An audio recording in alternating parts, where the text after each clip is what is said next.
Aquisição de segunda língua. O interesse sobre o estudo de como são aprendidas as línguas estrangeiras intensificou-se após a década de 1960, em grande parte porque fenômenos como a globalização e o advento da rede mundial de computadores impulsionaram o estudo de tais línguas pela necessidade de um maior intercâmbio entre os povos.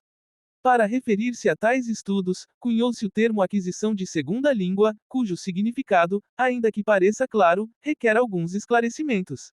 O termo, segunda, também não restringe tal estudo apenas às línguas estrangeiras aprendidas em consequência de uma vivência no exterior, ou seja, no país onde aquela língua é L1, L2 remete genericamente a qualquer língua estrangeira, mesmo as que aprendemos por meio de educação formal em sala de aula. Pode-se definir a aquisição de L2 como a forma pela qual as pessoas aprendem outras línguas que não a sua L1, dentro ou fora de sala de aula, e a SL como o estudo de tal ocorrência. Um dos caminhos mais comuns percorridos pelos pesquisadores em ASL é a coleta e análise de amostras do que chamam de linguagem do aprendiz, a língua que os alunos produzem quando são solicitados a usar a L2 em tarefas de fala ou escrita. Tais amostras fornecem aos pesquisadores evidências sobre o que os aprendizes sabem sobre a língua que buscam aprender, chamada nos estudos de língua-alvo. Um dos focos que pode ser aplicado a tais estudos em geral reside na forma pela qual a habilidade de comunicação em L2 desenvolve-se e de que forma o aluno torna-se mais fluente em seu uso da L2. A ASL, contudo, não tem focado seus estudos nesses aspectos comunicativos do desenvolvimento linguístico, mas em aspectos particulares da língua nos quais os linguistas têm tradicionalmente se concentrado. Por exemplo, há estudos sobre a pronúncia dos alunos em L2 e sobre como o sotaque modificou-se ao longo da aprendizagem. Outros estudos tratam sobre a construção do vocabulário em L2 ou sobre a evolução da habilidade dos alunos em produzir determinadas estruturas linguísticas. Um dos objetivos da ASL, assim, é a descrição da aquisição da L2, outros objetivos seriam a explicação, ou seja, a identificação dos fatores internos e externos que influenciam na aquisição da L2 da forma observada pelos estudiosos em determinados indivíduos ou grupos. Um desses fatores externos seria o meio social no qual o aprendizado ocorre, as condições sociais influenciam as oportunidades que os aprendizes terão para ouvir e falar a L2 e a atitude que terão em relação à língua estrangeira. Um outro fator externo é o insumo que os alunos recebem, ou seja, as amostras de L2 às quais são expostos. O aprendizado de L2 não pode ocorrer sem a ocorrência desses insumos.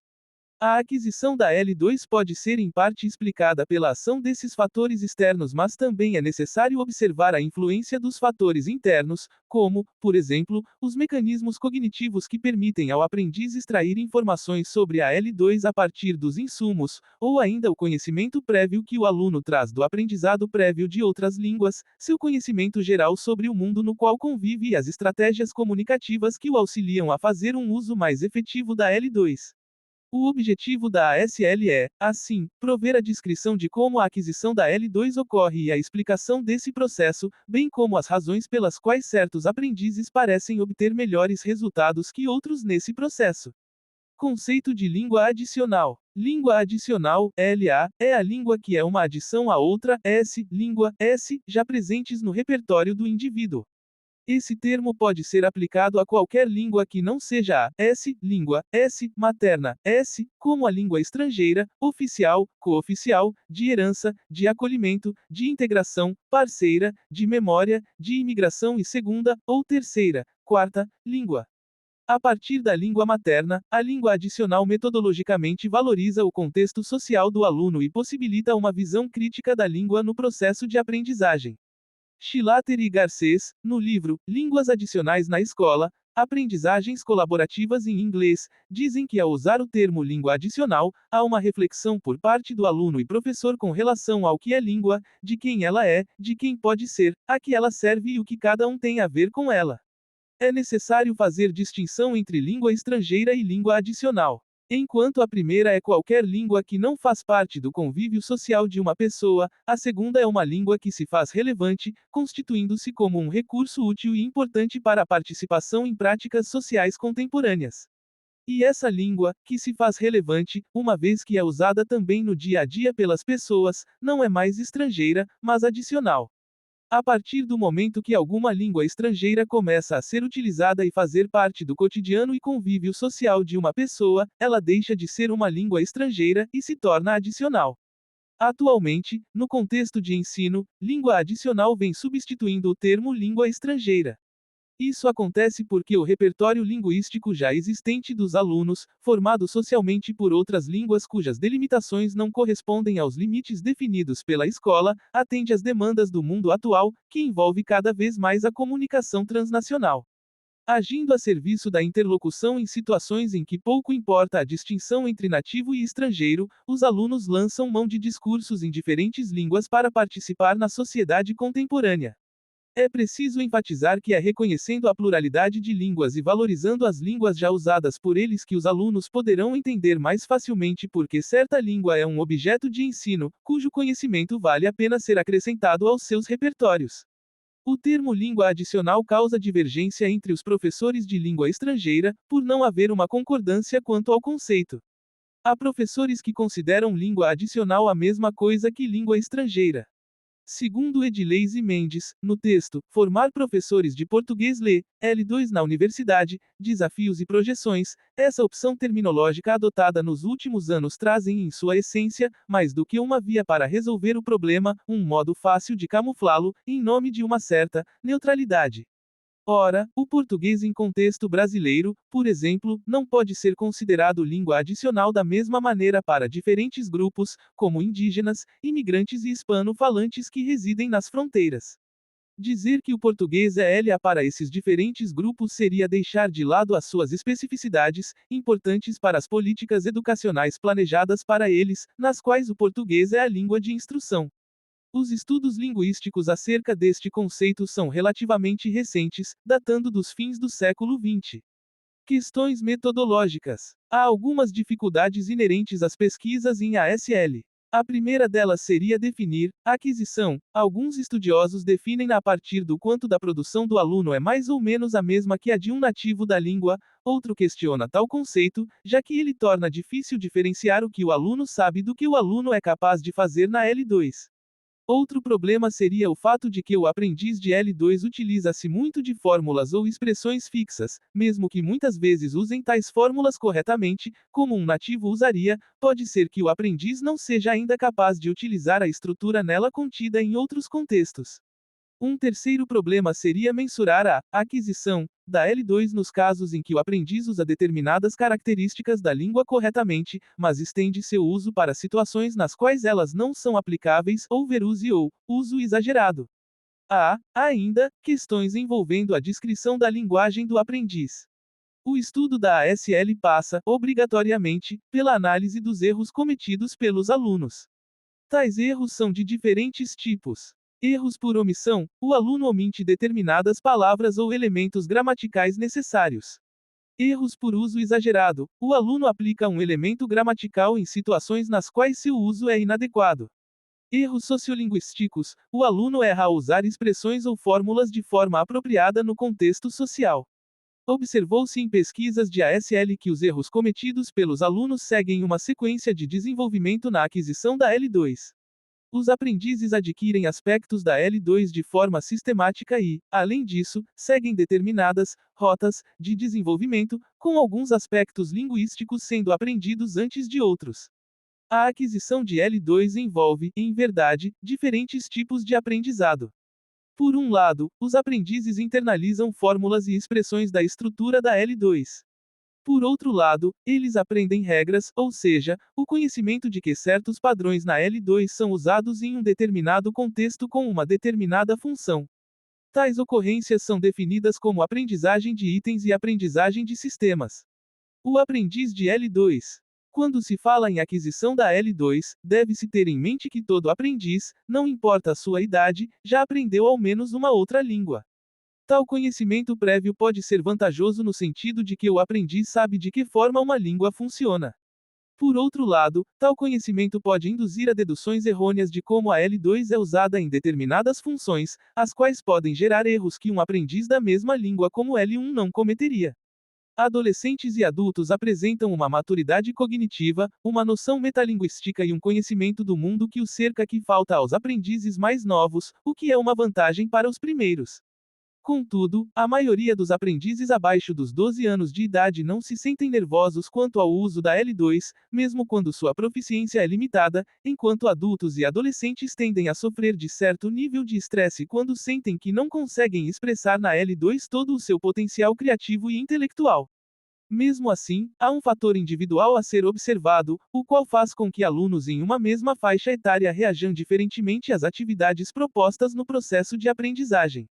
O grande diferencial entre aprendizes adolescentes, adultos e os mais jovens é o fato de que dificilmente é cobrado desses últimos que se expressem oralmente até que eles mesmos se sintam capazes para tal. Alunos mais velhos são costumeiramente incitados a falar, quer seja em sala de aula, quer seja em atividades cotidianas nas quais a comunicação é essencial. A condição que, segundo as autoras, parece ser comum a todas as faixas etárias é o acesso ao que elas chamam de modified input, algo como insumo modificado. Muitas pessoas que interagem continuamente com estudantes de uma língua estrangeira parecem ter, para elas, uma certa intuição do que precisa ser adaptado na L2 para ajudar os aprendizes em sua compreensão dos conteúdos transmitidos.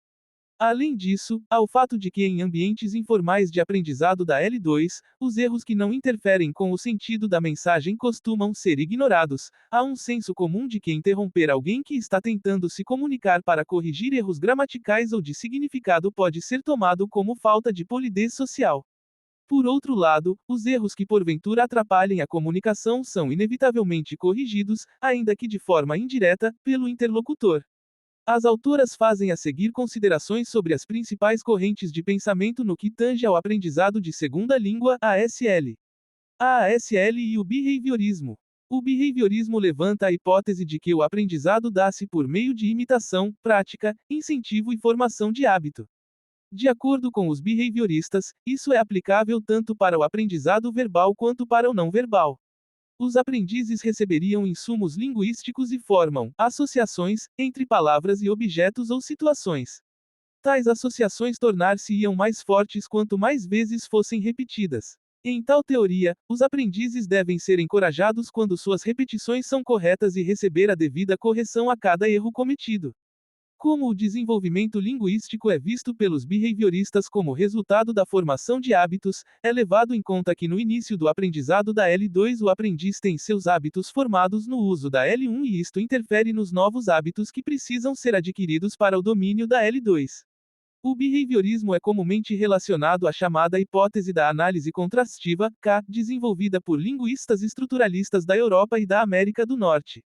A CAH prevê que o aprendiz irá adquirir mais facilmente as estruturas linguísticas similares entre sua L1 e a L2 e terá, por conseguinte, dificuldades nos pontos em que as duas línguas diferem totalmente. As pesquisas, contudo, provaram que nem todos os erros previstos pelos defensores da CAH são realmente cometidos e que muitos deles não são previsíveis por meio dessa mesma hipótese. Um exemplo disso são os erros cometidos por alunos adultos iniciantes, os quais muitas vezes cometem erros que se assemelham mais à fala das crianças em L1 que propriamente a uma tradução literal a partir de sua L1. A ASL e o inatismo, ou a gramática universal. A teoria da aquisição da linguagem de Noam Chomsky é baseada na hipótese de que conhecimentos inatos dos princípios do que ele chamou de uma gramática universal, UG, permitem às crianças adquirir a língua de seu meio, durante um período crítico em seu desenvolvimento. Chomsky não fez referências específicas sobre as consequências de sua teoria para o aprendizado de uma língua estrangeira, mas alguns seguidores de sua teoria argumentam que a ideia de uma UG oferece a melhor perspectiva para a compreensão do processo de ASL. Contudo, outros linguistas afirmam que a UG não é aplicável no estudo da ASL para aprendizes que já passaram pelo chamado período crítico de aquisição de linguagem.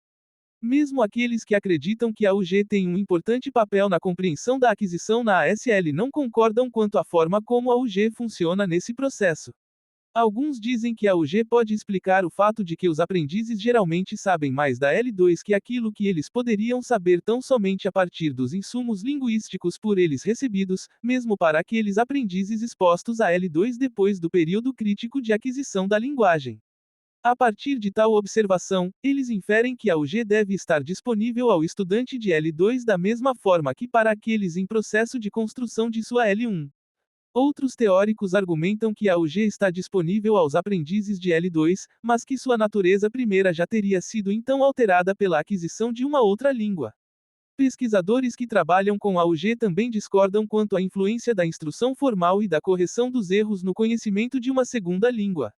Alguns afirmam que aprendizes adultos não precisam nem tiram proveito da correção de erros ou de informações metalinguísticas, tais elementos modificariam apenas a aparência superficial da performance no uso da L2 e não o conhecimento sistemático intrínseco à nova língua.